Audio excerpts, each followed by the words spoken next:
Muy buenos días a todas y todos. Vamos a dar inicio a la charla de hoy sobre soluciones basadas en naturaleza para la planificación urbana. Nos acompaña Laura Mesa, que es máster en ciencias ambientales, que trabaja en estos temas, porque es consultora senior de la CEPAL, donde han hecho varios informes de cómo implementar las soluciones basadas en la naturaleza, sobre todo a escala más de paisaje, pero el desafío de esta charla es cómo las podemos integrar a la ciudad, y en específico a la planificación de la ciudad. Laura es chilena, pero viene de Costa Rica, ya está radicada allá, así que te agradezco mucho que hayas querido venir, y bueno, todo tuyo el escenario.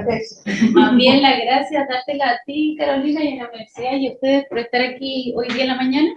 Me da una excelente oportunidad para conectar con el país, que siempre es lindo, y también para enfocar lo que son las soluciones basadas en la naturaleza en el ámbito urbano, justamente. Me voy a poner un temporizador para hacer un pequeño break, para que no sea tan pesada la charla. ¿Quieres, Laura? Puedes tomar el micrófono si te escuchas más por atrás. Pero me escuchan bien, yo hablo bastante fuerte. O lo subo. Eso. Ahí. Sí, sí. Falta volumen, me avisa. Entonces,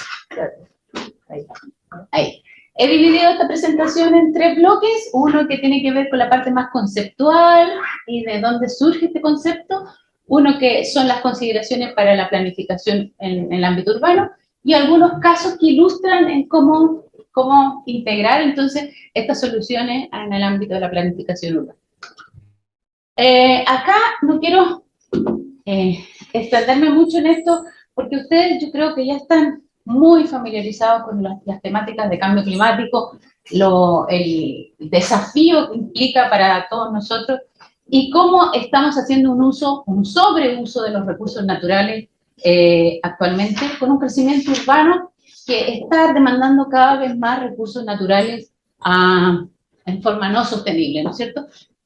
Son las urbes las que emiten más emisiones de gases de efecto invernadero, y eso tiene un impacto en otro ámbito, que es la biodiversidad.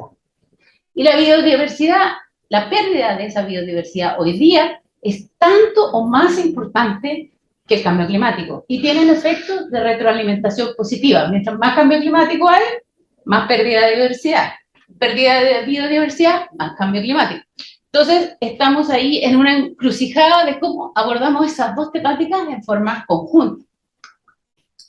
Les dejo esta publicación que salió este año, está muy buena para revisar toda la parte de contexto. Y bueno, lo que decíamos, las ciudades también generan gran parte del PIB a nivel global. Casi un 80% del PIB se genera en las ciudades. Y también, bueno, ahí es donde estamos viviendo gran parte de los seres humanos de este planeta. Y la pérdida de la biodiversidad tiene impactos económicos, impactos en la sociedad. Se estima que de ese porcentaje del PIB, la pérdida de la biodiversidad pone en riesgo cerca del 40% de ese PIB. O sea, perdemos animalitos, perdemos flora, fauna, y también nos impactamos económicamente. 1 millón de especies están por desaparecer. El 80% de esas especies están impactadas por nuestras acciones, por la agricultura, por la infraestructura, etcétera, etcétera. Y el costo escondido de esa pérdida son 12 billones de dólares. Solo perder los polinizadores, no sé si pueden ver bien ahí atrás, pero bueno, son cifras generales, representan 577 mil millones de dólares de riesgo. Los manglares, que son muy importantes para las zonas tropicales y más aún para enfrentar el cambio climático, también tienen un costo anual que se estima en 982 mil millones de dólares.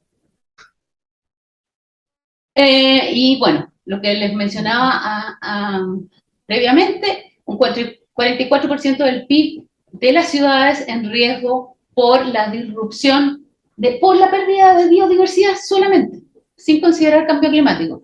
Y ahí están los principales ámbitos donde se puede manifestar ese riesgo. En el transporte y las cadenas de valor, en la energía, en el consumo, en el retail, en el comercio, en la aviación, en el turismo, etc. En América Latina, que es una de las regiones más ricas en biodiversidad del planeta, es la que más biodiversidad tiene. Yo en Costa Rica vivo en un país pequeñito, que no es más grande, es un poquito más grande que Coquimbo. ¿Que la Pero- región o que la...? Que la región de Coquimbo, sí, no. Y ese país tan chiquito tiene el 6% de toda la biodiversidad del planeta. Es fantástico. Y esta región la tiene, tenemos la Amazonía, tenemos tanta biodiversidad y aquí mismo en Chile tenemos una biodiversidad endemismo propio de nuestros ecosistemas. Pero se puede perder y hemos visto que ha caído desde los años 70 un 68% en la región en promedio y en Sudamérica, fíjese, un 94%. Si hiciéramos los ejercicios para Chile, yo creo que esas cifras serían más o menos de este orden. Y una de cada cuatro especies podría desaparecer. Bueno, ya hemos revisado el impacto que tiene en el PIB, pero específicamente en América Latina y el Caribe, eso podría representar un 3,3% del PIB. En estas condiciones post-pandemia, yo creo que nadie quiere ver estas cifras, pero en el peor escenario de un colapso de los servicios ecosistémicos, entonces ese crecimiento podría descender un 16%. Y por eso que han surgido distintos enfoques para este abordaje de la pérdida de biodiversidad y de enfrentamiento del cambio climático, y particularmente en el ámbito del ámbito construido, ¿no es cierto?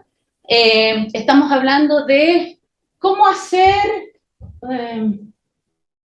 un ambiente más positivo con la naturaleza, pero también en otros ámbitos, ¿no es cierto?, de las energías, la extracción de materiales, y bueno, en el uso de los recursos naturales renovables también, un enfoque más positivo con la naturaleza. No por nada ya tenemos 30 años de la firma de las convenciones de Río.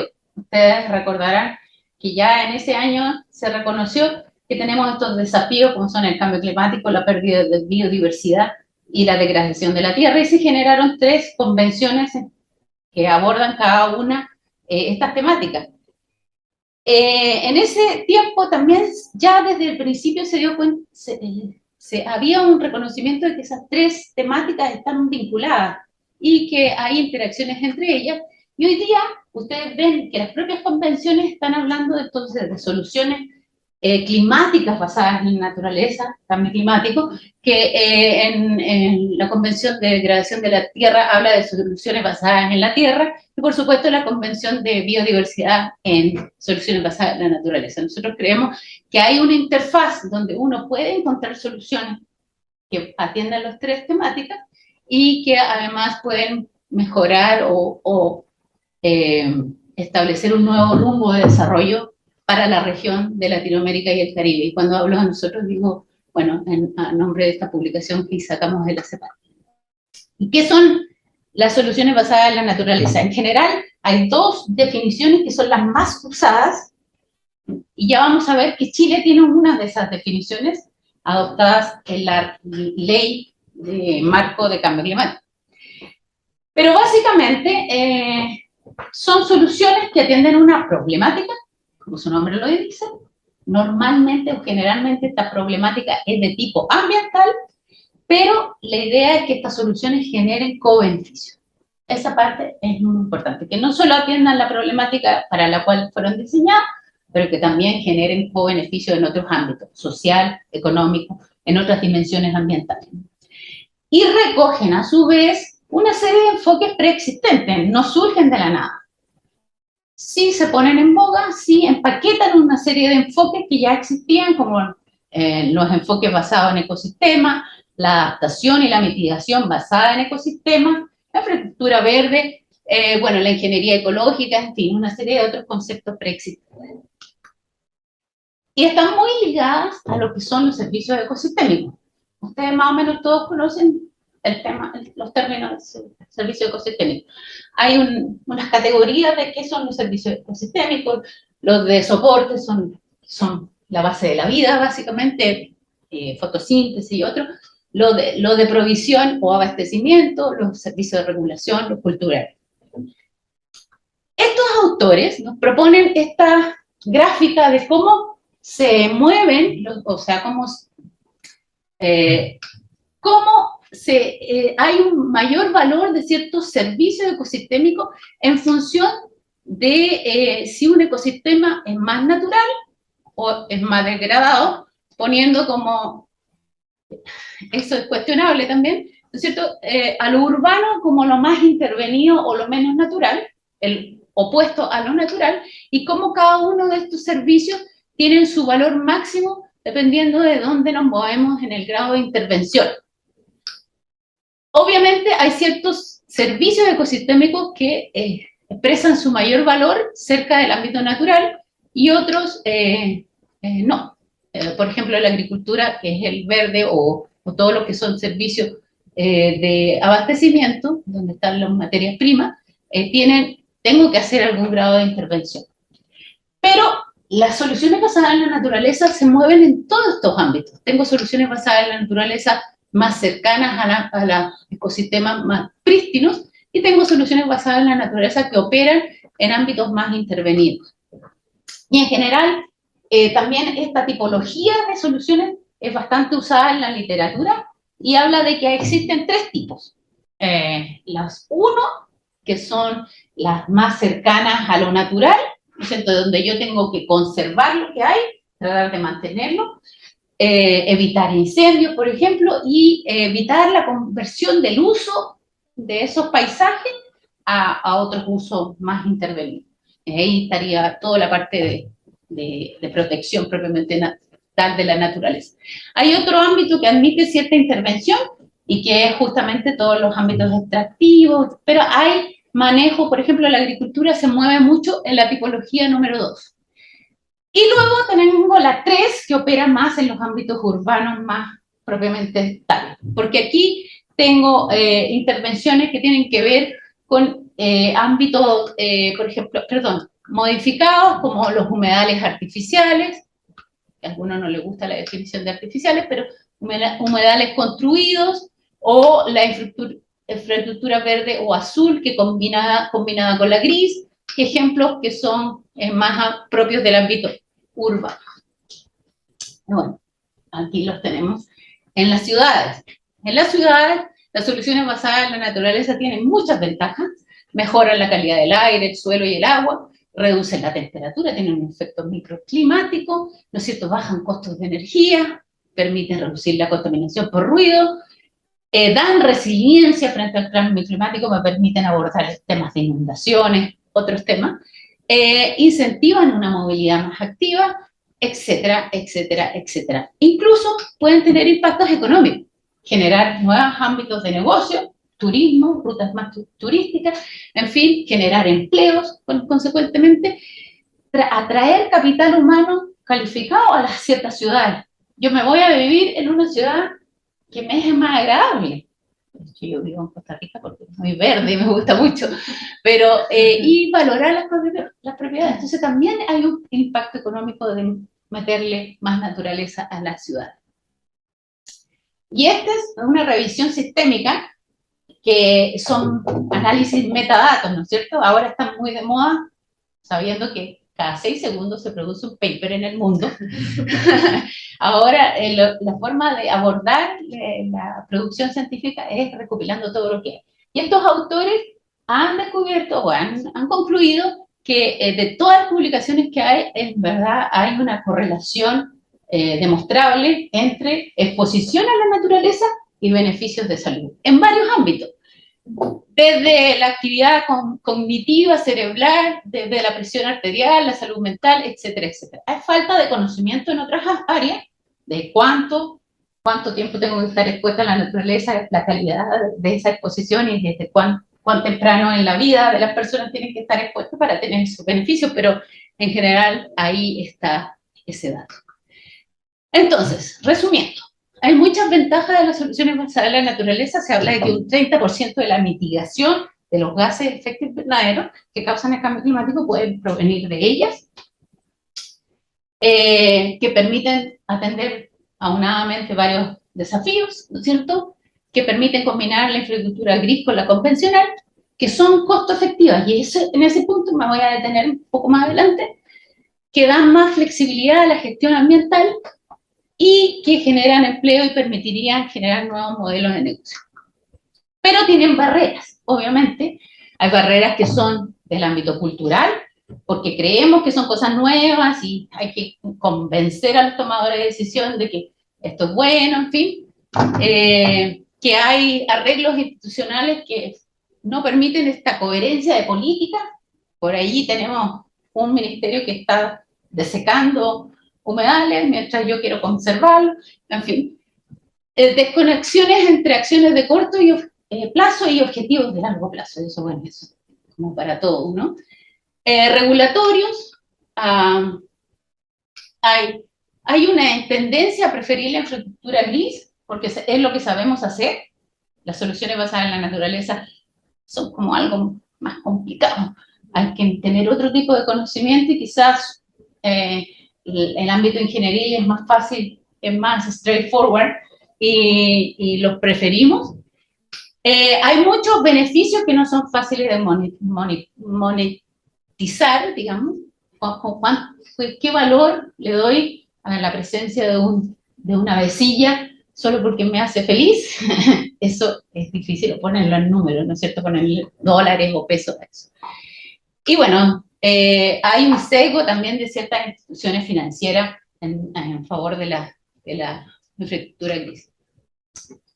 En este ejemplo del norte de Italia, estos autores lo que hicieron fue comparar un diseño con soluciones basadas en la naturaleza para un desafío de una ciudad de tamaño medio. Y lo que hicieron, bueno, la solución consistía en una serie de humedales artificiales en un parque periurbano. Y lo compararon con la alternativa que era la infraestructura gris.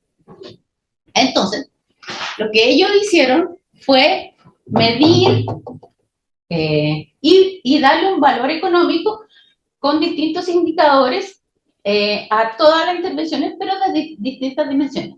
O sea, está el beneficio económico propiamente dicho, están los beneficios ambientales y los sociales, y bueno, aquí ustedes pueden revisar los indicadores que usaron, la reducción del pic de flujo, de las bajadas que inundaban el sector, el riesgo de inundación, la frecuencia de visitas para los parques, la carga de CO2 orgánico que había en el agua, en fin, una serie de parámetros con los cuales calcularon cuál era más costo efectiva, qué solución, la gris y una línea de base, que era tener el paisaje como estaba en el entorno, que era un bosque, una plantación fértil. Y llegaron a la conclusión que, por supuesto, las soluciones basadas en la naturaleza eran la mejor opción por todos esos beneficios colaterales que generaban. Además, en términos de inversión, también eran de inversión más baja. Pero, en general, ese tipo de trabajo uno no lo encuentra mucho en la literatura. Y ahí hay un desafío, hay una brecha de información para probar que efectivamente estas soluciones son mejores. En general, es difícil encontrar si bien hay métodos, este es un trabajo que hicimos con un colega, de ver qué métodos de valoración existen. O sea, ustedes saben en la literatura económica un montón de métodos para valorizar, porque no hay ejemplos que valoricen una intervención así en forma sistémica. Y lo otro que muchas soluciones basadas en la naturaleza son de implementación de largo plazo. Y en verdad, hacer esos análisis, tomarse el tiempo, conlleva un costo y conlleva también un trabajo que no muchos quieren realizar. Entonces, y muchos beneficios, como decíamos, no tienen un valor de mercado. Y hasta aquí, no sé, esta es la parte más conceptual, no sé si tienen alguna pregunta para hacer, ¿sí? Laura, muchas gracias por la presentación, además, muy clara. ¿Te puedo hacer una pregunta sobre la lámina anterior? De lo que tú conoces en Latinoamérica respecto a las distintas metodologías, porque en el fondo son las que se encuentran como en la literatura. ¿Cuáles ves tú de lo que tú sabes que se estén implementando, que sean en términos piloto? Mira, yo lo que he visto, y no necesariamente para el ámbito urbano, hay algunos trabajos que me parecen interesantes que son retrospectivos. Entonces, uno mide para atrás qué pasó con esa intervención y puedes calcular cuál hubiera sido la alternativa gris, por ejemplo, y ver un poco qué beneficios se obtuvieron. Pero eso tiene pros y contras, como tú bien sabes, ¿no es cierto? Y yo creo que eso lo he visto más que proyectar hacia adelante cuánto sería el beneficio en todas las dimensiones que no son fáciles de medir. Claro, nosotros, donde todo proyecto urbano tiene que pasar por un sistema, que es el Sistema Nacional de Inversiones, obliga a que la evaluación en general sea sobre demanda establecida. Entonces, poder incorporar escenarios futuros es algo que cuesta mucho, sí, pero sigue siendo muy robusto el sistema, por lo tanto cualquier cambio en metodología demora muchos años en el ajuste y se han gastado muchos recursos en la evaluación de metodología, pero finalmente el sistema no se cambia. O sea, toda la parte como del aspecto metodológico sigue súper bien, muy necesario, pero uno de los puntos es como encontrar una hebra que pudiera ser como una referencia, porque efectivamente los estudios para atrás son fundamento para entender por qué es bueno, pero no te alcanza después poder decir, ya, pero juguémonos por este sistema. Entonces, por eso me preguntaba si es que había algún caso de Latinoamérica que uno pudiera decir, ya, mira, aquí se está ocupando, porque justamente hay que quebrarlo. En general, aquí lo que se ha hecho es por ocupar las metodologías tradicionales, que se evalúa el proyecto de manera normal, pero que tiene estas características de resolución basada en la naturaleza. Pero no hay una metodología que pudiera permitir que estos proyectos sean, en el fondo, más bien. Sí, bueno, vamos a ver unos casos de estudio ahora enseguida, pero sí, o sea, estoy de acuerdo contigo, hay mucho desarrollo metodológico, pero ahora implementarlo no se lleva a cabo. Pero bueno, a lo mejor esto puede iluminar tu pregunta. Hay mucha literatura, aquí les dejo, en general, Europa tiene, y este catálogo en particular, esta guía, perdón, es bastante recurrida para todo lo conceptual que hemos revisado en la primera parte. Pero la Comisión Europea es una de las que genera bastante literatura aplicada para este tema. Pero también en el ámbito científico ustedes van a encontrar una serie de publicaciones de este año, específicamente para planificación urbana. Y bueno, las agencias de Naciones Unidas, varias ONG están trabajando en esta materia, y los bancos de desarrollo como el Banco Mundial. Me voy a referir a esta en particular, y al uso de estos catálogos. Que si se fijan, esta publicación dice un catálogo de soluciones basadas en la naturaleza para la resiliencia. Y ahí nombra una lista de soluciones que existen y que ya las vamos a ir revisando, pero que más o menos ustedes las conocen bien y les ha tocado más o menos usarlas en alguna oportunidad. En esta publicación se hace referencia a que hay grupos de superficies permeables, está el otro grupo de jardines de lluvia que tienen que ver con el manejo del agua, hay otros que tienen que ver con el manejo de la cubierta vegetal, hay otro grupo que tienen que ver con las infraestructuras más bien, con corredores verdes, techos, en fin, y la restauración y gestión de humedales. Como en esas agrupaciones, el Banco Mundial hace este catálogo, y también da ideas de soluciones híbridas con infraestructura gris y verde, y aquí podemos ver un ejemplo. No me voy a detener en esto porque lo importante es el hecho de que hay pasos a seguir, que son los pasos típicos de la planificación, ¿cierto? Primero hay que evaluar qué opciones tengo, sus beneficios, sus costos, ciertas consideraciones de la idoneidad de las soluciones basadas en la naturaleza. Probablemente lo que se hace en San José, Costa Rica, no es válido para Santiago de Chile. Soluciones integradas, y en realidad, en general, si uno ve los ejercicios que se hacen, es con un enfoque más de paisaje y no tanto de urbe propiamente tal, sino un poquito más amplio. Darle una jerarquía a ciertos enfoques y usar una variedad de escalas, ¿no es cierto? No solamente espaciales, sino que también temporales, y por supuesto adoptar un enfoque interdisciplinario y con las partes interesadas para asegurar, ¿no es cierto?, ese interés y ese respaldo social en esta solución. Eso es lo que recomienda el Banco Mundial. El ONU Ambiente también tiene una guía que se las recomiendo. También ellos proponen una serie de pasos a seguir para la implementación y la planificación de las soluciones basadas en la naturaleza. Se los dejo ahí, también se los dejo al final como una serie de recursos. Y bueno, sigue más o menos los mismos pasos.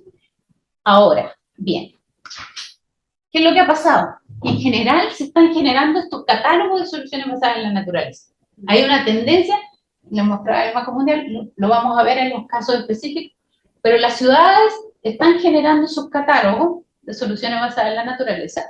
¿Por qué? Porque permite, se ve algo tangible, y permite convencer a un tomador de decisión, mire, cuando le estoy hablando de soluciones basadas en la naturaleza, es esto ya se puede aplicar, esto ya se está haciendo en la ciudad y funciona, ¿me entiendes? Dan la visibilidad al concepto, dan mayor seguridad a los proyectos, que era lo que tú decías, yo lo puedo cuantificar, si tengo ejemplos ya implementados, los puedo poner números. Me permite ver las alternativas respecto de la opción convencional, atrae inversiones, puedo convencer a inversionistas de que esta solución es válida y que me den fondos, le da mayor rigor técnico y calidad a las soluciones basadas en la naturaleza, y bueno, esto que está al final, pero que es sumamente relevante, es el tema de la gobernanza y las redes, de cómo a lo mejor actores sociales son los principales promotores de las soluciones basadas en la naturaleza, a través de un catálogo, tan simple como un catálogo. Entonces, con eso en mente vamos a entrar a un caso. Brasil tiene mucha biodiversidad y tiene un montón de contextos, y ellos tienen muchos ejemplos en curso. Yo aquí les puse algunos de ellos, ¿cierto? Como un sistema de ciclovías en Niterói, la renaturalización del río Yacaré, es otro ejemplo. Están trabajando en parque lineal y conexión verde en la prefectura de Campinas, drenaje sustentable, y lo voy a revisar con ustedes. Y este cúmulo de experiencias que el país ha generado en soluciones basadas en la naturaleza ha permitido generar su propio catálogo nacional de soluciones basadas en la naturaleza, que lo van a encontrar en esa página web. Entonces, acá ustedes van a ver varias, que un poco es hacer un esfuerzo con el idioma, pero uno más o menos entiende, ¿no es cierto? Si no, siempre está Google para ayudarle. Pero hay una serie me pareció muy buena esta página y como recurso para ver qué aspectos, consideraciones de una planificación sistémica se debieran abordar, qué aspectos ambientales quiero abordar. La unidad de planificación, la cuenca, es la sugerencia que se hace acá. El aspecto de gobernanza local, cómo involucrar los consejos municipales y la participación social, la comunicación estratégica, en fin. Los aspectos financieros y no menos importantes operacionales de la solución. Y aquí un ejemplo, ¿se acuerdan de los tipos 1, 2 y 3 que veíamos al principio? Aquí están aplicados en este paisaje que se sale un poco de la ciudad para mirar la cuenca y mirar el paisaje en forma más amplia. Y yo donde voy a tener típicamente soluciones para el ámbito urbano, pero que voy a tener otros aspectos que tienen que ver con la conservación de ciertas áreas verdes, con el agua, con la gestión de hídrica, ¿no es cierto?, con la conservación del paisaje y otros elementos. Entonces, hay un mapeo, una vista del paisaje un poco más amplia que solamente la ciudad. En el caso de Isadora, en la prefectura de Belo Horizonte, ellos en asociación con ONU están llevando a cabo un proyecto que me pareció súper interesante de verlo y verlo más adelante implementado, ¿no es cierto? ¿Qué pasa? Este asentamiento es ilegal, considerando lo que ha pasado post pandemia con todos los asentamientos ilegales que tiene Chile. Uno podría pensar, ¿cómo resuelvo los temas de saneamiento, otros temas? Con estas soluciones, ya pensando en estas soluciones alternativamente. Y ellos han hecho una intervención justamente con humedales artificiales y con estos canales verdes o biovaletas, que le llaman en portugués, para justamente tratar el tema de la contaminación difusa antes de que esa agua llegue al cuerpo hídrico principal. Y eso están trabajando. Junto con ello, están trabajando en temas de biodigestores para el tratamiento de la basura. Eso no es una solución estrictamente basada en la naturaleza. Recuerden que tiene que tener beneficios para la biodiversidad, pero sí ayuda indirectamente a ese generar impacto positivo. Y también en la agroforestería, como tener árboles con cierto doble propósito. Aquí vivo yo, en San José, Costa Rica. Sí, es bonito y es un país que tiene el 25% de su territorio con parques y áreas protegidas. Pero la ciudad, San José, a pesar de que es muy verde en su entorno, no es tan verde en su centro, a pesar de que aquí se ve el parque principal, en general es una mancha bien gris. Y el desafío, planteado hace unos años atrás, fue cómo introducir o meter la naturaleza en la ciudad. Principalmente porque Costa Rica ha trabajado mucho el tema de corredores biológicos. Ustedes saben que los corredores biológicos es cómo pasa un animal y cómo esas poblaciones animales de fauna y también de flora y de aves pueden tener interacción y no se aíslan genéticamente entre unas y otras, porque eso al final termina con un detrimento de las poblaciones y finalmente es una de las causas de la pérdida de la biodiversidad, esa falta de conectividad. Entonces, fuera de las ciudades, ellos han trabajado mucho esa temática de generar esos corredores. Pero en la ciudad, cuando se topa con San José, el pajarito, el animal, no sabe cómo cruzar la ciudad, y entonces surge este reto. Bueno, también no es una ciudad amigable para el uso de la bicicleta, por ejemplo, una ciudad con contaminación de ruido muy alta tiene muy poca área verde dentro de la ciudad.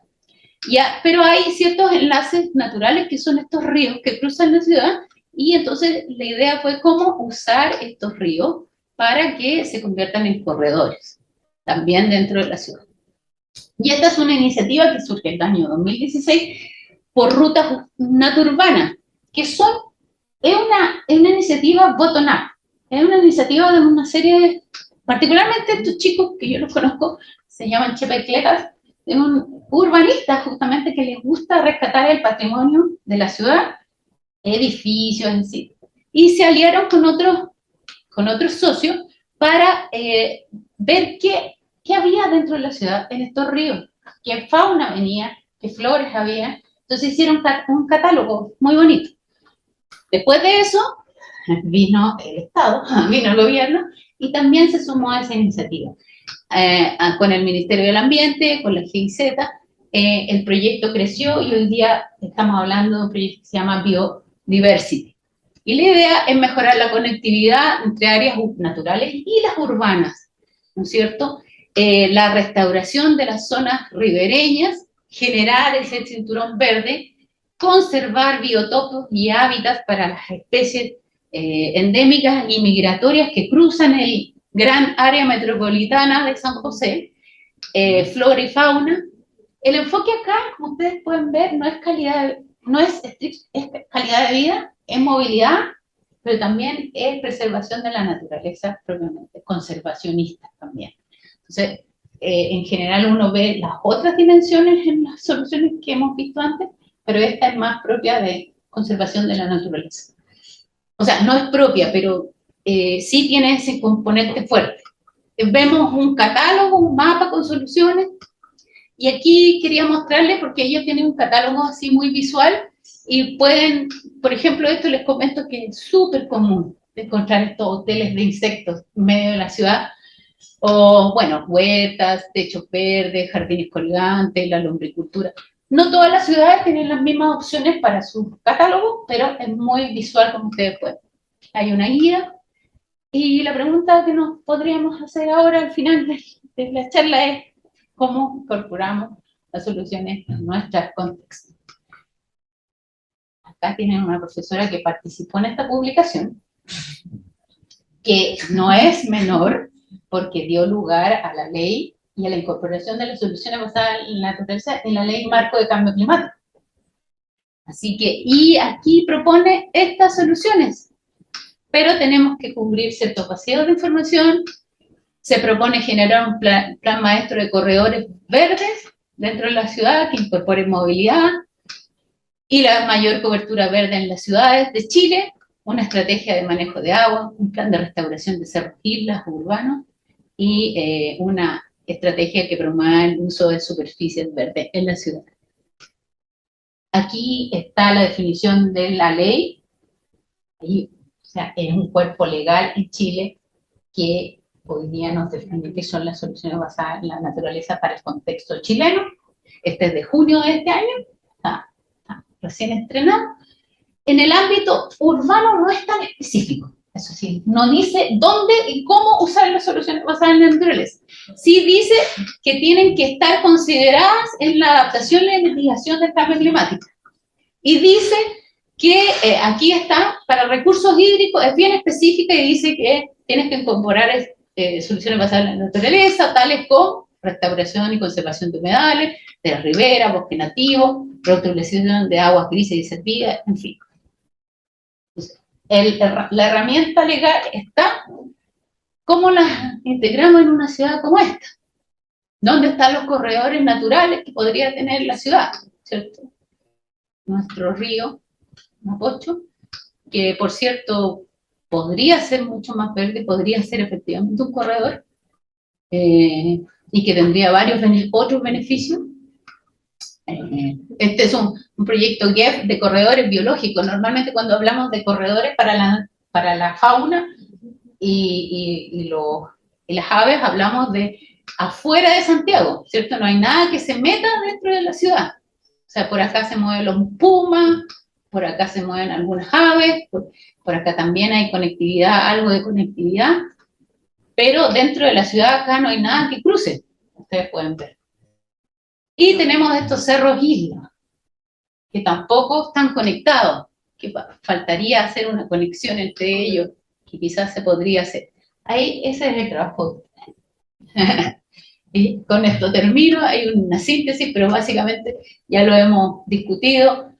Se pueden hacer soluciones, son de inversión costo efectiva. En general, a veces pueden ser incluso del mismo costo, pero con más beneficio.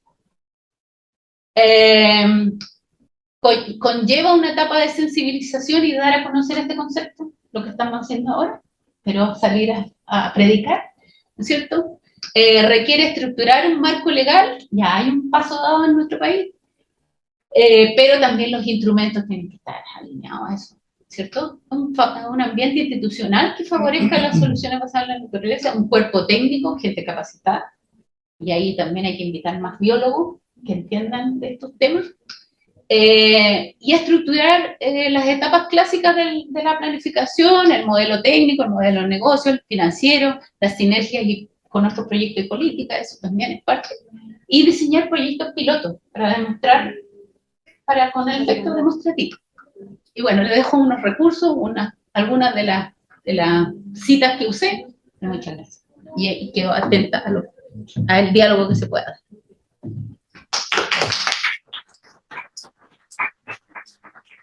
Y la guía, ¿no? La de Costa Rica que... No, la retuve.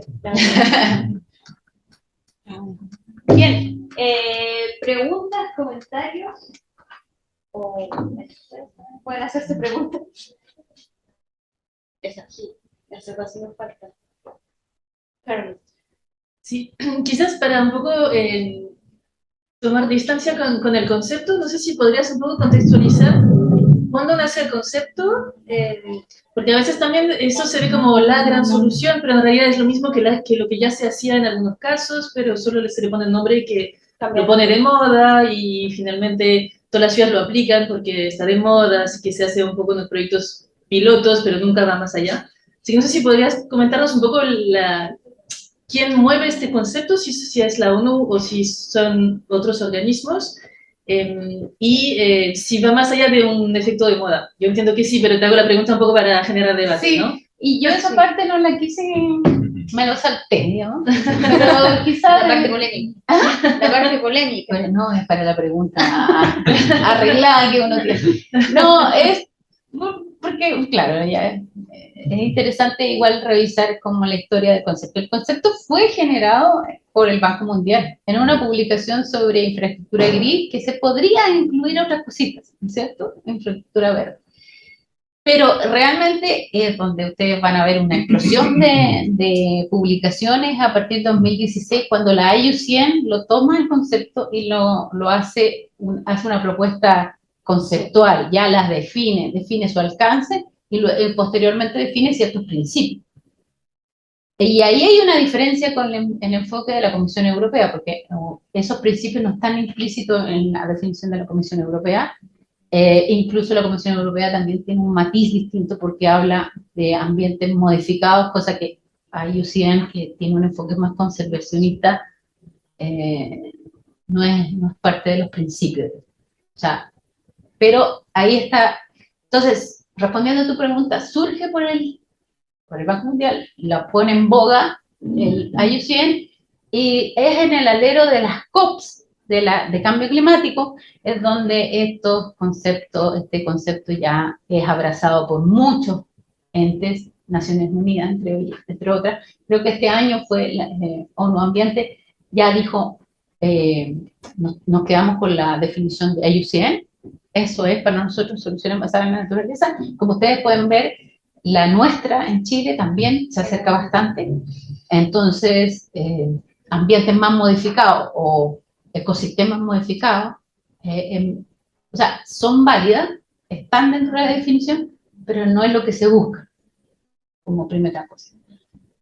Eso. No sé si respondí bien, pero ahora, hoy día, si tú lo encuentras, también están muy debatidas al alero de la discusión del nuevo marco global de biodiversidad, porque la Convención de Diversidad Biológica define un marco de no sé cuántos años, bueno, es una ruta, hoja de ruta. 35, me parece. Sí, ¿no es cierto?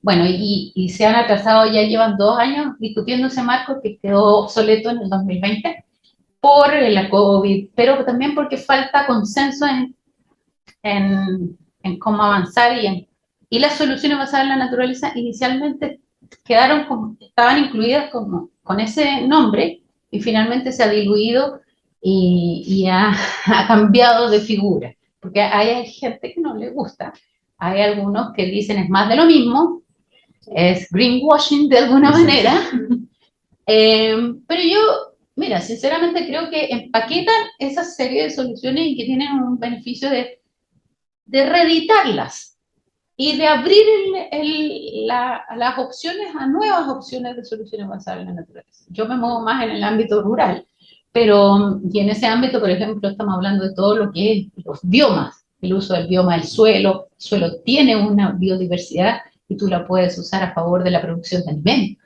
Y esos temas suenan como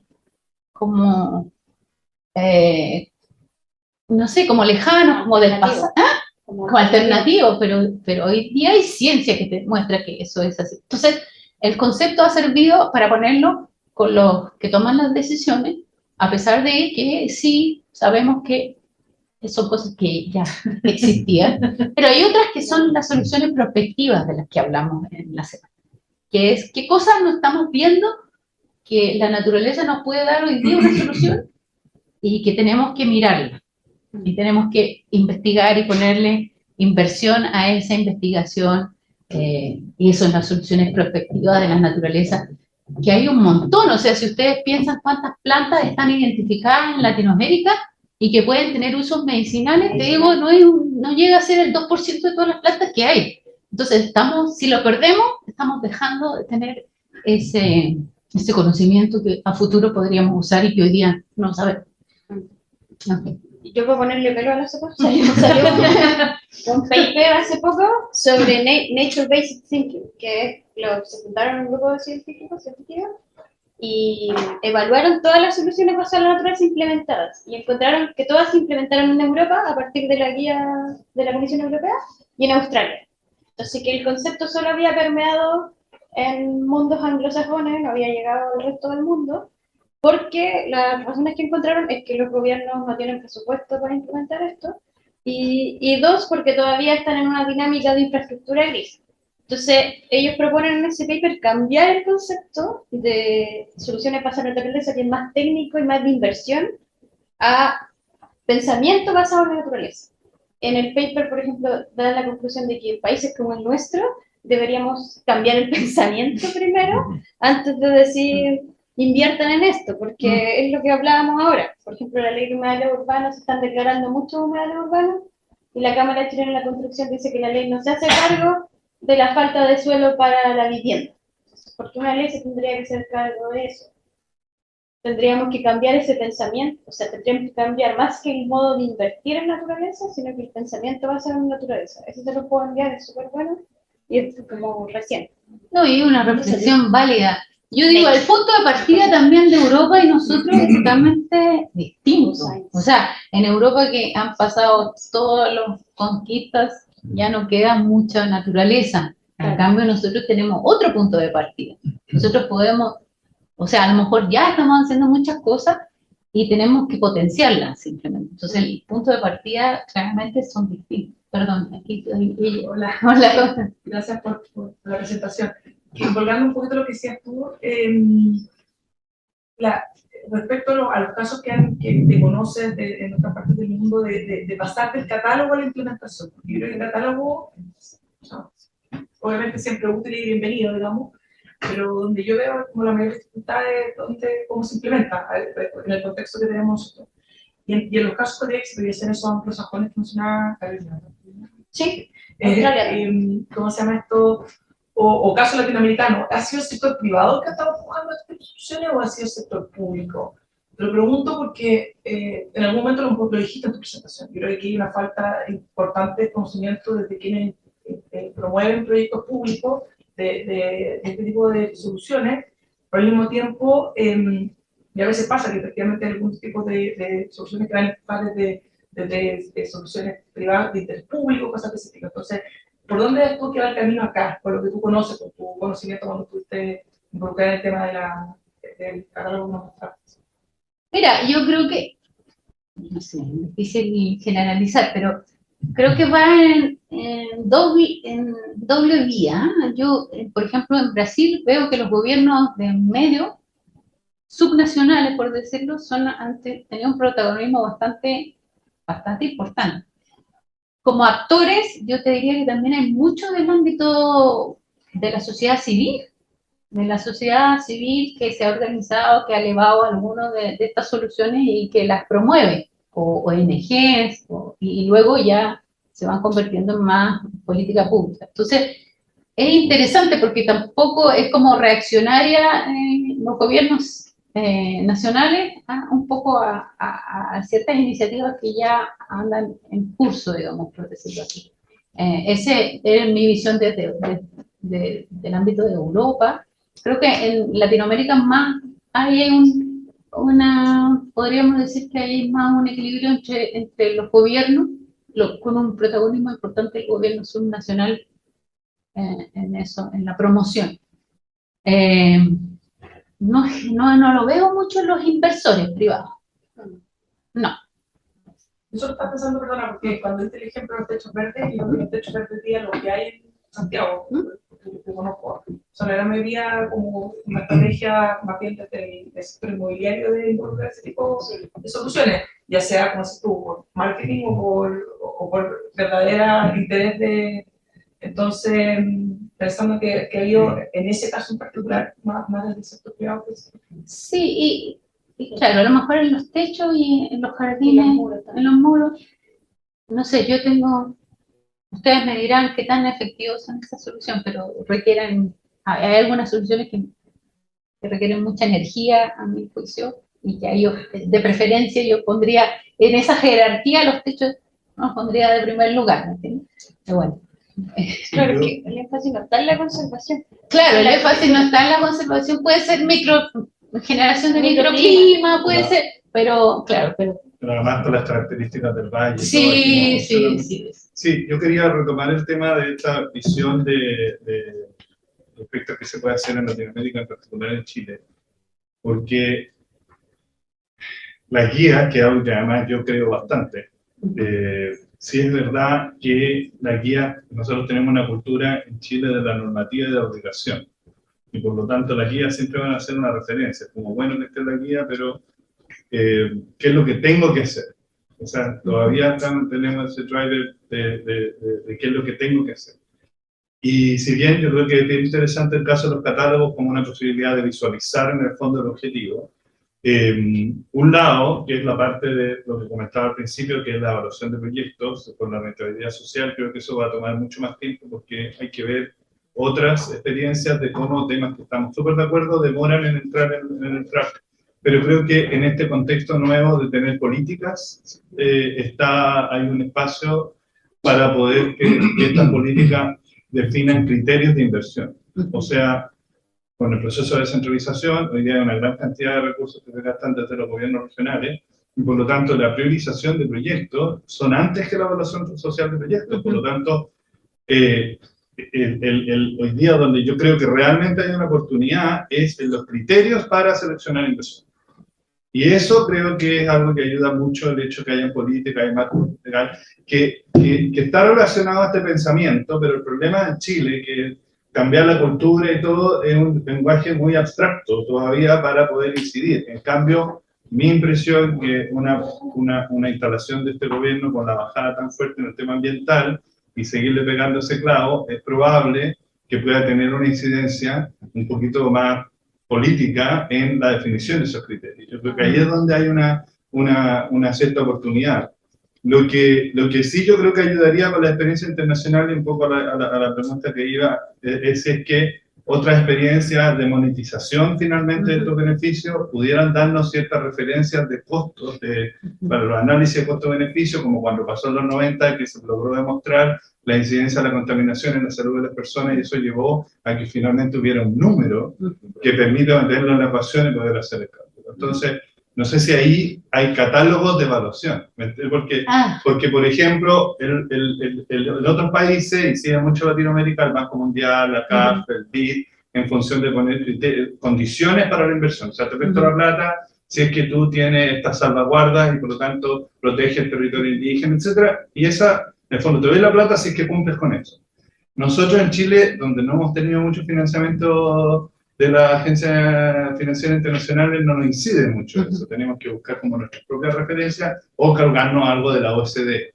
Sí, ¿no? Bueno, la OCDE ha sacado varias, sí, pero no he visto, no sé, no la revisé justo ayer, pero no he visto algo específico de recomendar cómo evaluar estas soluciones basadas en la naturaleza desde la perspectiva económica. Una recomendación, porque también son muy ad hoc, si tú te fijas, dependen mucho del contexto puntual, ¿no es cierto? Porque sí, pero y tú puedes tener, sí, hay ejercicios hechos así, pero entonces traducirlos así literales de lo que se hizo en... Pero decía, que te doy un ejemplo, en los 90 se instaló en Chile el tema de que los 9 metros cuadrados por habitante era el estándar de vivienda de áreas verdes, claro, y era mentira.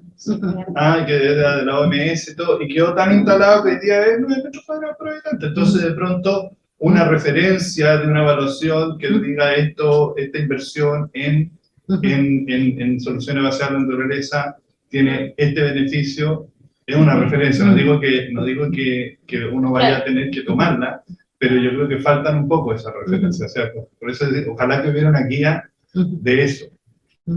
Sí, es que igual cada caso... Sí, tú podrías decir cuánto, a ver, como el tema de la contaminación en Santiago, cuántas vidas se pierden y cuánto le cuesta al país eso.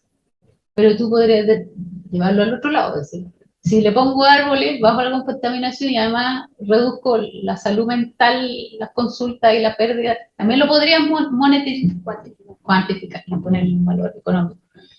Yo creo que hay metodologías, indirectas, directas, y hay ejercicios, lo que sí, yo creo que sí, insisto que creo que son caso a caso y que hay poco. En eso concuerdo, porque hay pocos ejercicios y parte de lo que les presentaba, ¿no? Y respecto a las regulaciones, yo creo que ahí concuerdo contigo que hay una oportunidad. La ley habla de los planes, la planificación urbana, y cómo se tiene que incorporar el tema de cambio climático, pero no es específico en decir tienes que meterle soluciones basadas en la naturaleza. Claro.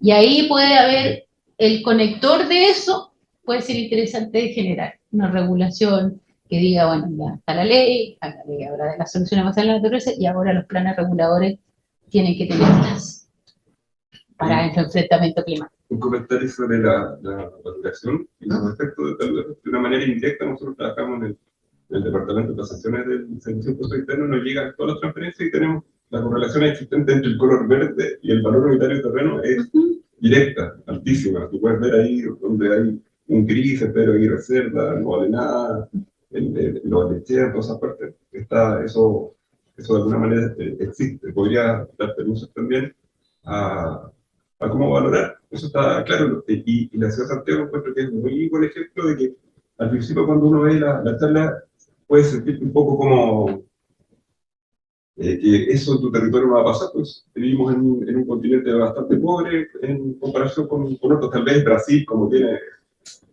mucho dinero, finalmente puede hacer algunos ejercicios, pero nosotros la única manera que tenemos es cosa de ver las comunas que tienen hartos ingresos, ya producto de sus gobiernos locales. Y eso se ve clarísimo.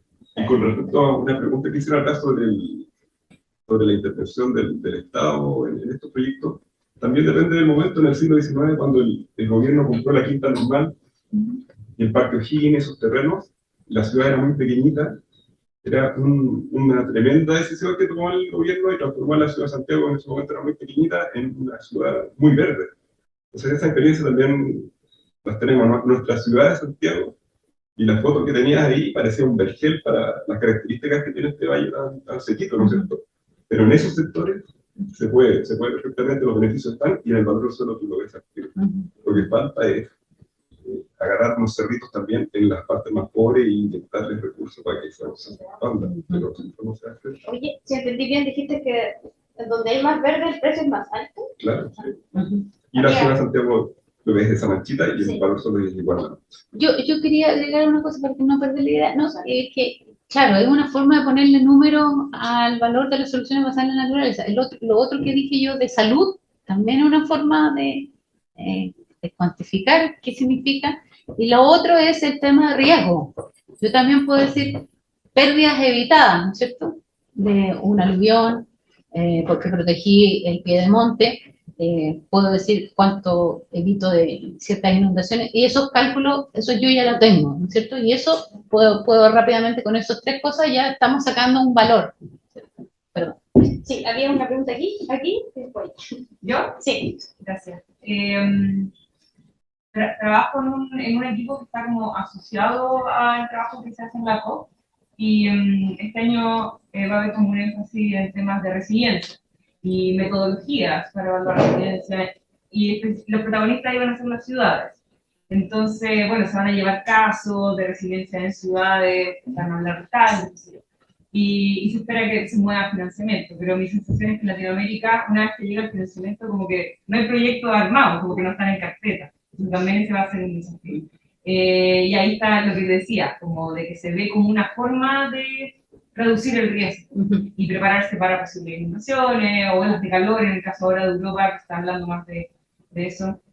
Y sobre el tema de las inversiones públicas en Chile, hay un caso que yo desconozco cómo se gestó, pero el San Juan de la Guada, que ahora es un parque inundable, a mí me parece que es un proyecto público, entonces tal vez podríamos ver cómo sucedió eso, cómo se evaluó y por qué es lo que es ahora. Gracias. No, gracias por el update. ¿No? O sea, ¿sabes? Por eso sacó el Banco Mundial este catálogo, ¿no? Por hacer un comentario ahí, en el Parque La Guada se gastaron 250 millones de pesos del año 2005 en hacer estudios de evaluación contingente y todo, y no se logró acuerdo. Así que fue prioridad occidental. Y un poco ese es el tema, que igual tiene que ver con el tema de meter la idea, porque toda la argumentación fue con unos powers súper básicos, sencillos, finalmente a decir, oye, estamos todos más o menos entendiendo que esto es mejor, ¿no es cierto? Porque el número no da, o sea, no hay como, porque se superponen las tutorías en el fondo de una obra. Porque el problema el problema del San Juan de la Guada no solamente que era la solución basada en la naturaleza, sino que era una obra hidráulica, con una obra de vialidad y una obra de parque. Y ese era el problema de que se entendía y lógicamente se puede separar, pero el sistema se volvía loco. Ese era el problema. Entonces finalmente fue como instalar que era mejor. Y yo creo que eso es algo que hoy día estamos en una mejor condición de poder decir, oye, no nos vayamos a la pelea de la evaluación social, que hay que hacerla igual, sino que ponerla arriba en una visión más política. Era más bien un comentario volviendo a lo que están diciendo sobre la evaluación social. En Chile, la evaluación costo-beneficio se hace en las obras grandes, las obras hidráulicas, y en el costo-beneficio, obviamente, y el beneficio es el daño evitado. Por lo tanto, lo importante es demostrar que ese daño evitado tiene menor costo que una solución basada en naturaleza. Por lo tanto, no es tanta la pregunta de si existe o no la metodología. En la metodología está implícito que yo puedo encontrar una mejor solución. Los parques, salvo los parques urbanos, las áreas verdes, en Chile se evalúa el costo de eficiencia. Y ahí es donde encuentro lo que dice Carolina, es que tenemos que cambiar la manera de pensar, porque es evidente que la solución que vemos en la foto es menos costosa que poner vereda, poner adoquines, en fin, somos nosotros los que tenemos que cambiar. Si es costo-eficiencia la evaluación que se hace.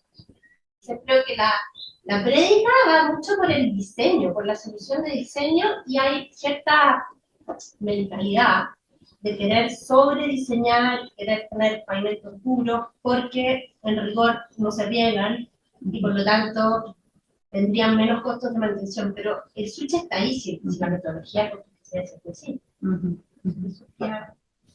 Sí, muchas gracias. Acá hay otra pregunta. No, que respecto de nuevo al tema de cómo evaluar los costos, estábamos en un trabajo, yo trabajo en una región, y estamos trabajando en una incipiente colaboración con la Atlantic Council en Estados Unidos de evolución de calor extremo, ¿ya? Y entonces estamos, de hecho, en un documento, después te lo puedo compartir, que ahora estamos ahí en la ida y vuelta, de hacer como una evaluación assessment para la región metropolitana en términos de las pérdidas económicas en torno al calor extremo.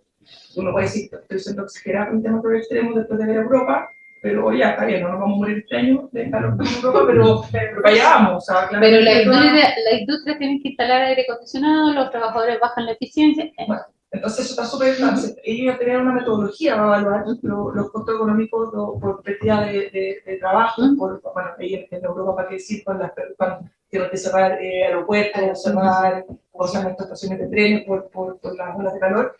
Y también, obviamente, asociado al tema de la mortalidad y enfermedades generadas no sé, para equilibrio de la Secretaría de el calor extremo mata más gente en el mundo que todos los demás efectos del calor extremo combinados. El cambio climático combinado. Entonces, efectivamente, como un tremendo tema. El punto es que ya, con la Valentina estamos trabajando en esto. En cómo ante esta agenda de calor, que para mí me parece estupenda porque es una agenda que de alguna manera nos está ayudando a acelerar el trabajo en términos de resiliencia, y ya llevamos trabajando un tiempo. Nos pasa que, claro, podemos tener más o menos claro cuánto afecta, cuál es el costo de los efectos de cambio climático, incluso asociado con la los desastres. Pero, claro, estamos ahora diciendo, ¿por qué no jugamos? ¿Por poner árboles? ¿O por poner techo verde? U otro, por ponerte dos ejemplos, ¿ya? ¡Árboles!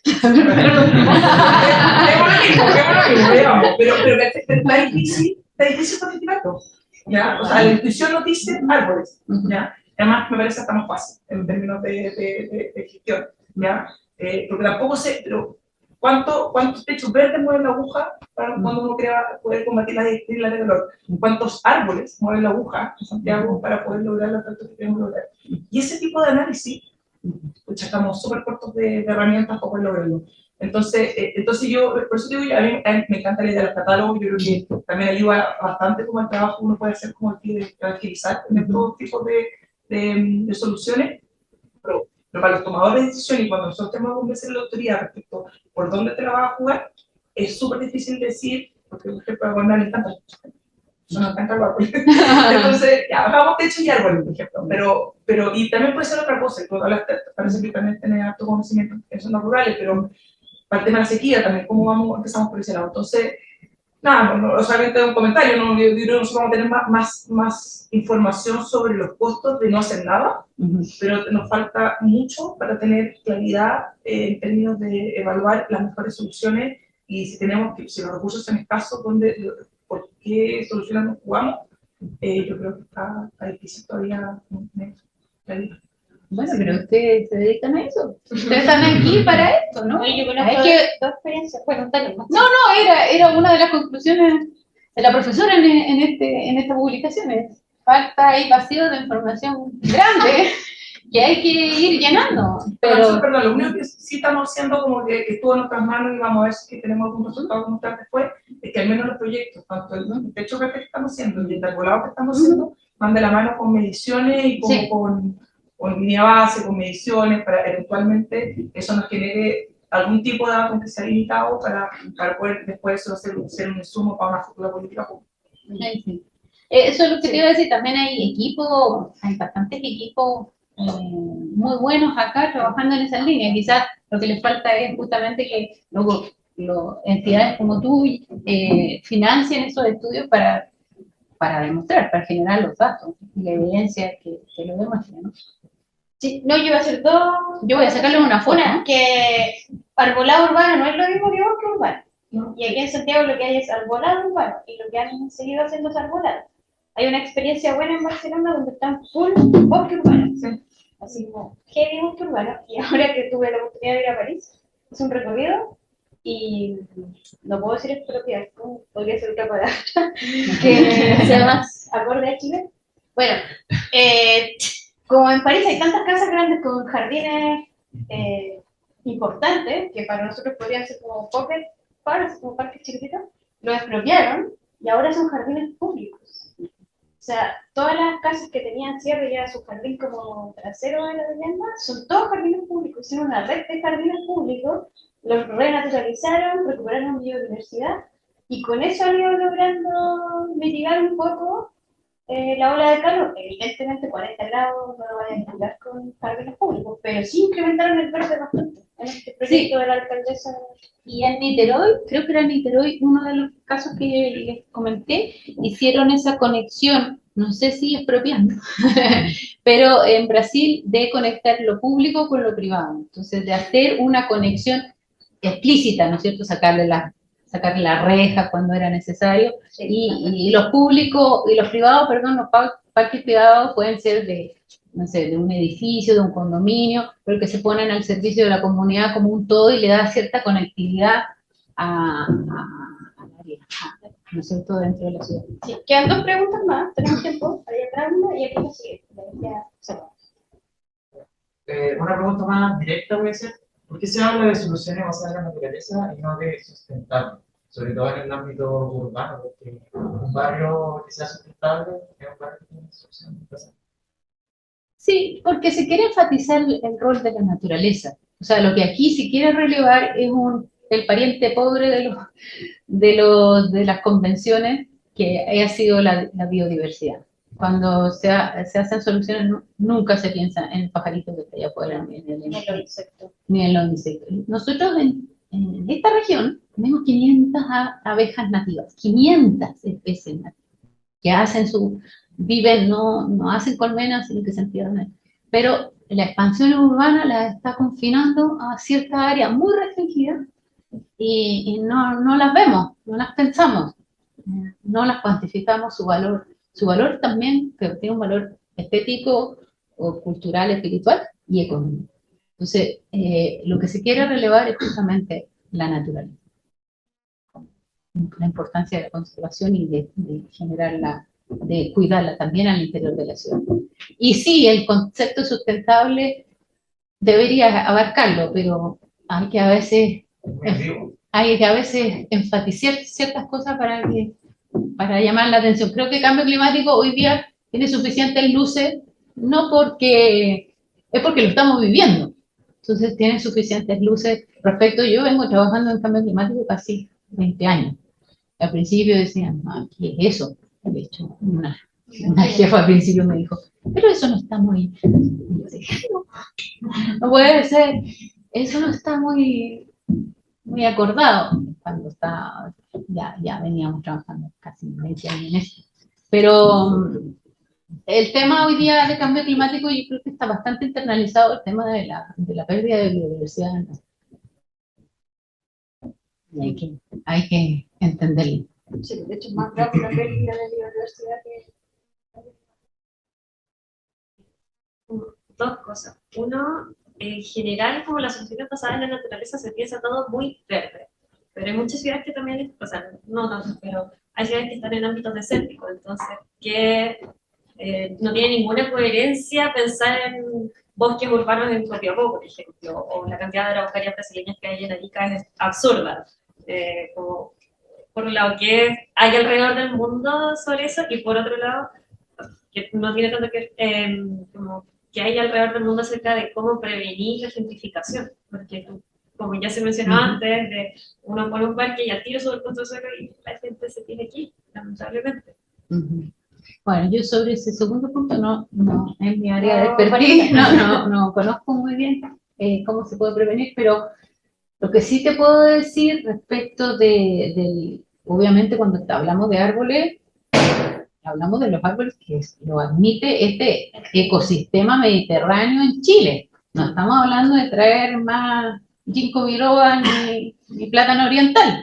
O sea, especie nativa, especie adaptada, especie no exótica, idealmente, y que respondan a las condiciones de aridez que tiene este país y que van a seguir profundizándose en las próximas décadas. Entonces, eso. Ahora, verde, claro, lamentablemente yo no encontré otro ejemplo, pero porque los dos ejemplos que les traje son súper verdes, o sea, súper tropicales en verdad, Brasil y Costa Rica, pero sí, estamos hablando de que sea. El Copiapó, el pimiento, es como propio de la zona y se da súper bien. Y los arreglos que que están haciendo en Copiapó están súper bonitos. Estuve la semana pasada y me llamó la atención la gente así normal nomás, unos cactus impresionantes. Sí, chañar. Sí. Eso más, en verdad, como convencer a tomadores de decisiones de que no tiene ningún sentido hacer una carretera hídrica para tener bosque en Santiago, o sea, en Copiapó, porque, bueno, ya lo han mencionado algunos. Ni hacer parques con pasto. Bien, cerramos la charla, te agradecemos mucho. No, a ti, sí, bien, a todos ustedes por su entusiasmo. A veces uno está con público que no. No, fue una rica charla.